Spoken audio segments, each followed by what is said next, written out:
बिस्मिल्लाहिर्रहमानिर्रहीम।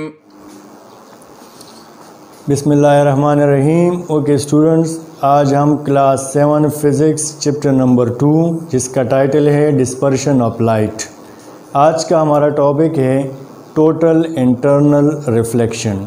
Total internal reflection. सबसे पहले रिफ्लेक्शन क्या है या रिफ्लेक्शन ऑफ लाइट क्या है? The bouncing back of light after striking an object. जब लाइट किसी ऑब्जेक्ट पे पड़े और वो बाउंस बैक हो जाए उसको हम कहते हैं रिफ्लेक्शन ऑफ लाइट। जिस तरह हम किसी बॉल को दीवार की तरफ फेंकते हैं और बॉल वापस हमारे हाथ में आता है, तो ये बॉल बाउंस बैक हुआ, वापस मेरे हाथ में आया। इस तरह जब लाइट किसी ऑब्जेक्ट पे, किसी शाइनी सरफेस पे लाइट पड़े और लाइट बाउंस बैक हो जाए उसको हम रिफ्लेक्शन कहते हैं, उसको हम रिफ्लेक्शन ऑफ लाइट कहते हैं। अब टोटल इंटरनल रिफ्लेक्शन है क्या? What is total internal reflection of light? Total internal reflection of light, when light enter a denser medium they never leave, they are reflected backward and forward inside it. It is called total internal reflection.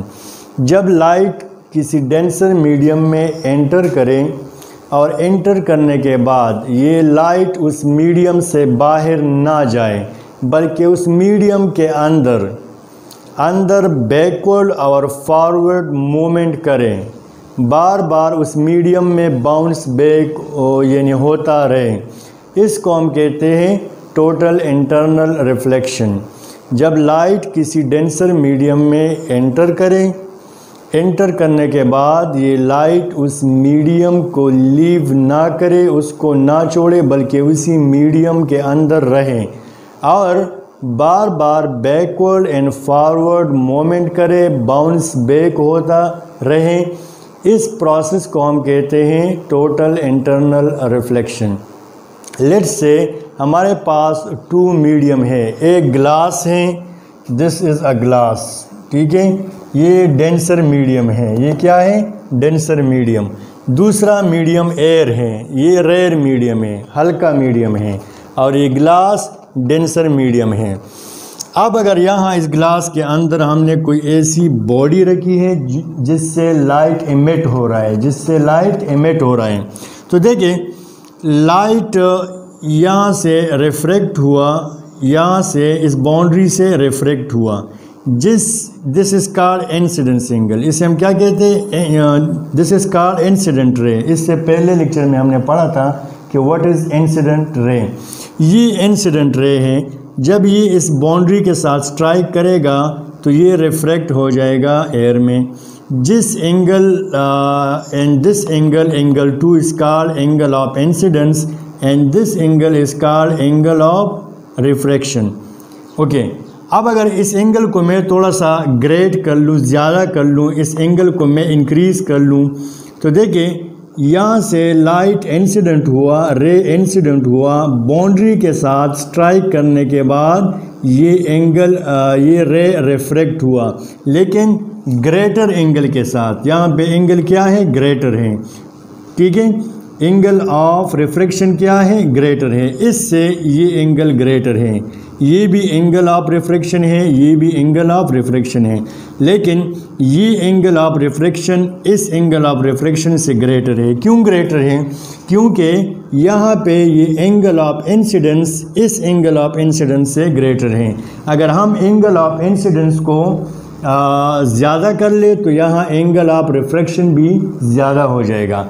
फिर हमने इस angle of incidence को और यानी और increase किया, angle of incidence को हमने और इंक्रीज़ किया, तो ये रे रिफ्रैक्ट नहीं होगा बल्कि इस बाउंड्री के या इस बाउंड्री पे बिल्कुल इस तरह मूव करेगा। इस बाउंड्री पे इन दोनों मीडियम के दरमियान ये क्या होगा? ना तो रिफ्रैक्ट होगा और ना रिफ्लेक्ट होगा, ठीक है, बल्कि इस बाउंड्री के सरफेस पे यहाँ लाई करेगा। इस बाउंड्री के सरफेस पे लाई करेगा। तो देखें यहाँ पे ये एंगल ऑफ इंसिडेंस को जब मैंने इंक्रीज़ किया तो ये रे और रिफ्रैक्ट नहीं हो रहा, रे रिफ्रैक्ट नहीं हो रहा। देखिए स्टेप बाय स्टेप हम एंगल को इंक्रीज़ करते जा रहे हैं, एंगल ऑफ इंसिडेंस को इंक्रीज़ करते जा रहे हैं। तो यहाँ पे एंगल ऑफ रिफ्रैक्शन भी इंक्रीज़ होता गया। तो देखें यहाँ पे जब मैंने और एंगल ऑफ इंसिडेंस को इंक्रीज़ किया तो ये एंगल ऑफ रिफ्रैक्शन कितना हुआ, ये 90 डिग्री हुआ। कितना हुआ, 90 डिग्री से ये रे बेंड हुआ, 90 डिग्री से बिल्कुल बाउंड्री पे ये रे बेंड हुआ विद 90 डिग्री। अच्छा, फिर जब इस एंगल को मैंने और इंक्रीज़ किया, तो ये रे रिफ्रैक्ट होने के यानी ये रे रिफ्रैक्ट होने के बजाय ये रिफ्लेक्ट हुआ, बाउंस बैक हुआ, वापस बाहर दूसरे मीडियम में नहीं गया, एयर में नहीं गया, बल्कि वापस इसी ग्लास में वापस बाउंस बैक हुआ। ठीक है, जब इस एंगल को मैंने और इंक्रीज़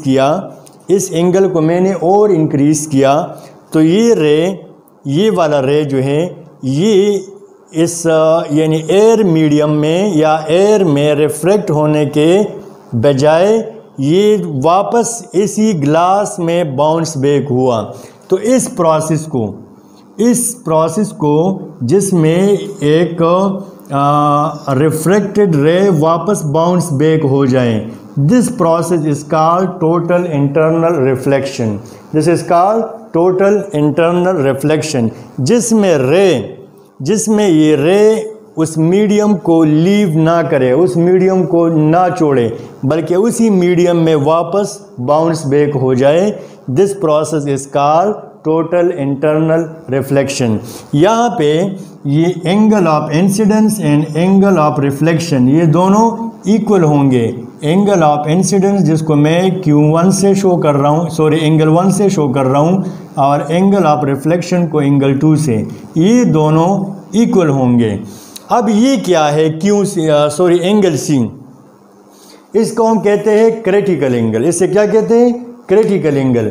तो ये क्रिटिकल एंगल क्या होगा, the angle of incidence at which all refraction stop is called critical angle.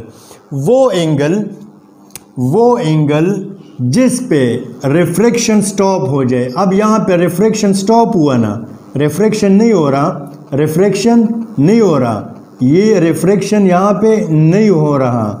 तो वो एंगल जिस पे रिफ्रैक्शन स्टॉप हो जाए, रिफ्रैक्शन ऑफ रे या रिफ्रैक्शन ऑफ लाइट वो स्टॉप हो जाए, उस एंगल को हम क्रिटिकल एंगल कहते हैं। तो यहाँ पे क्रिटिकल एंगल ये है क्योंकि इस एंगल पे रिफ्रैक्शन स्टॉप हुआ और मज़ीद रिफ्रैक्शन नहीं हो रहा। यहाँ पे रिफ्रैक्शन हो रहा है, यहाँ पे रिफ्रैक्शन हो रहा है, लेकिन यहाँ पे रिफ्रैक्शन और नहीं हो रहा, स्टॉप हो गया।